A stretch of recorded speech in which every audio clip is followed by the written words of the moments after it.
Hello and welcome to TradeFlow Television, bringing you valuable analysis and actionable intelligence through the global commodity markets. These are some of the key topics that we will be looking into in today's program.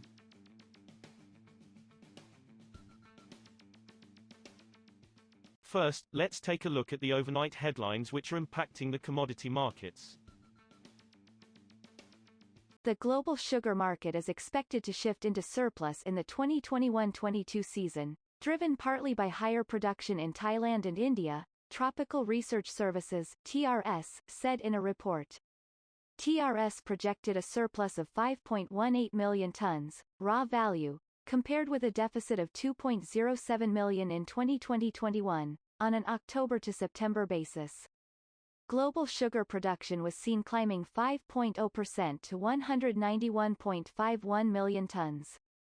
Good rainfall between August and November 2020 was seen leading to a recovery in sugarcane acreage and yields in Thailand, with production seen rising to 10.11 million tons on an October to September basis, up from 7.81 million in 2020-21. For South African winemaker Agri, the pandemic could have been a disaster, but a bitter trade war between China and Australia has thrown the 325-year-old estate a lifeline. Bottles of its reds, whites and roses piled up when South Africa banned alcohol sales under a strict lockdown, and visitors who once flocked to the vineyard near Cape Town to sip wine and snap photos of its famed Indian runner ducks vanished. That changed when Beijing slapped tariffs of up to 212% on Australian wine in November after Canberra led calls for an inquiry into the origins of the COVID-19 outbreak in Wuhan. Moving on to the top news in the energy sector.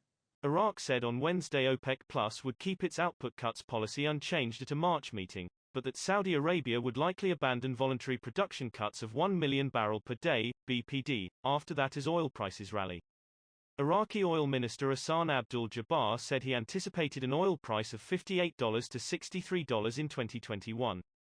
The minister spoke at a news briefing in Baghdad.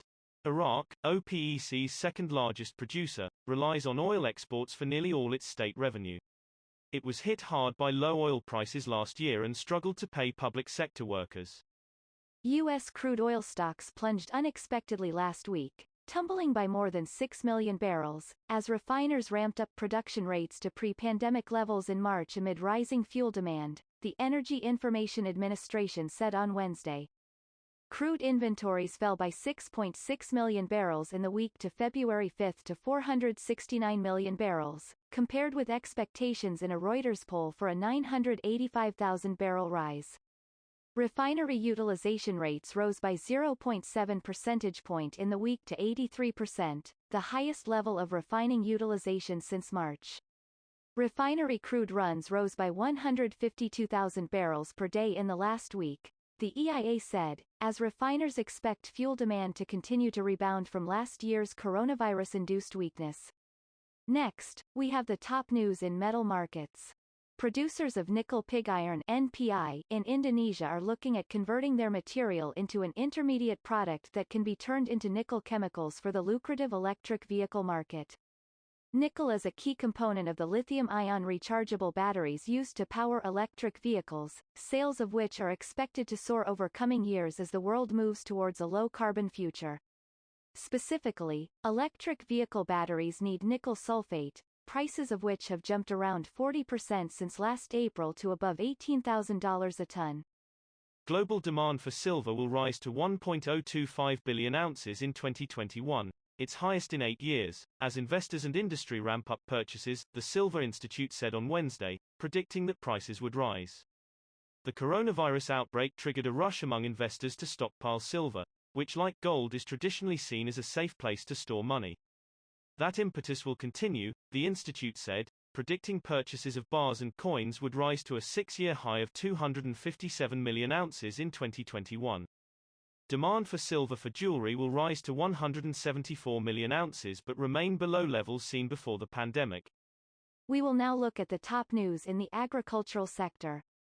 Ukrainian barley export prices have risen to an all-time high supported by demand from China and expected export restrictions in Russia, APK Inform agriculture consultancy said on Wednesday.